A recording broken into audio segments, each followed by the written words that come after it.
Hi guys, Danny at DW Aquatics doing a video on breeding for you. Now in this video I'm going to talk about breeding the Melanotaenia Praecox rainbow fish, otherwise known as the blue rainbow fish or simply the Praecox. So you've got your fish and you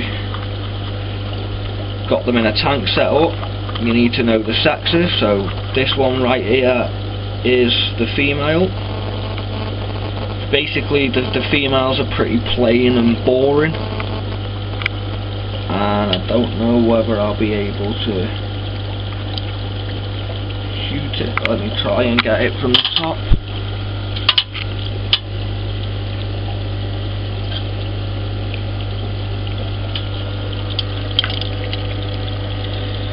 You can't actually see, guys, I'm very sorry about that.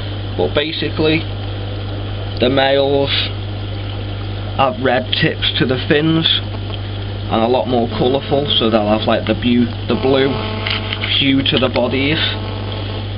You want to set them off in a tank that's at least sort of 15 to 25 litres, so they're currently in a tank that's 14 inches long, 8 inch wide and 8 inch tall.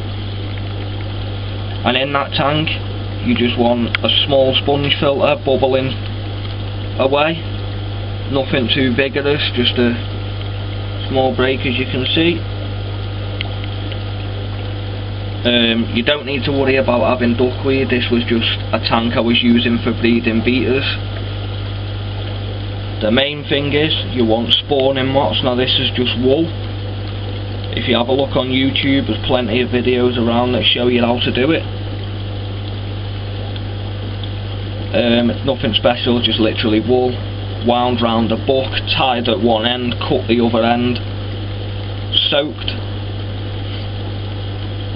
Some people prefer to boil it and then it's just dumped in the tank. So what happens is basically the male will drive his chosen female into the moth, where the eggs are then scattered and fertilised.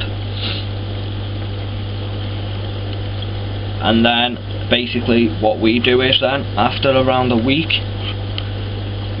of the sexes being together with moths present, we then take out the mop,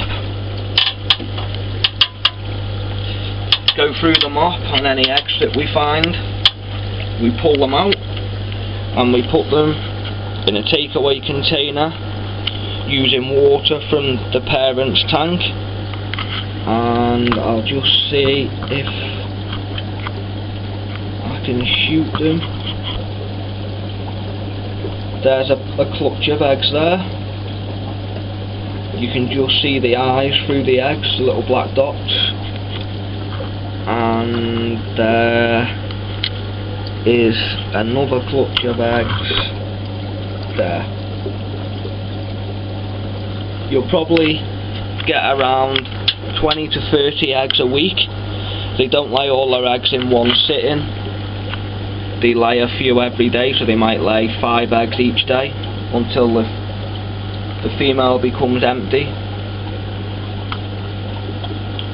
So you get between 25 and 50 eggs a week, and then you take this container and you just float it within the parent's tank to keep the temperature of the tub warm. Fry hatch after around 14 days of the temperature being between 76 and 78 degrees Fahrenheit. The pH of the parent's tank is 7.2. The hardness is sort of in the middle, not soft, not hard.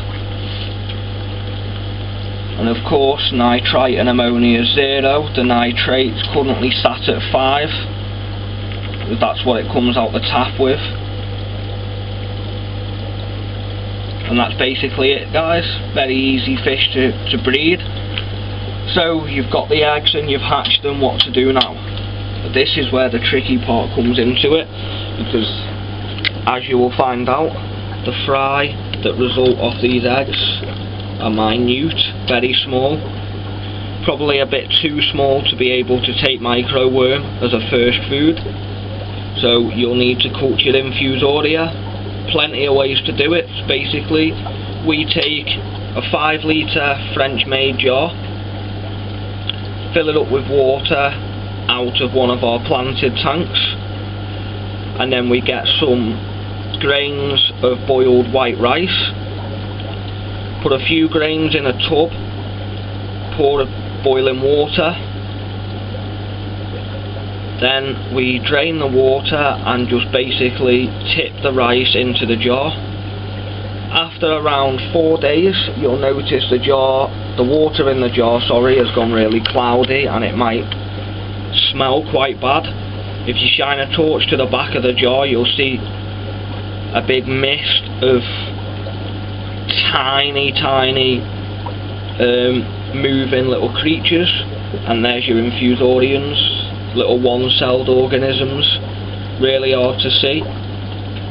And then basically you just add this to the fries container over the course of around a week until they're big enough to take microworm, baby brine shrimp, etc. So it's just a quick video to give you a brief idea. If you've got any questions, feel free to ask.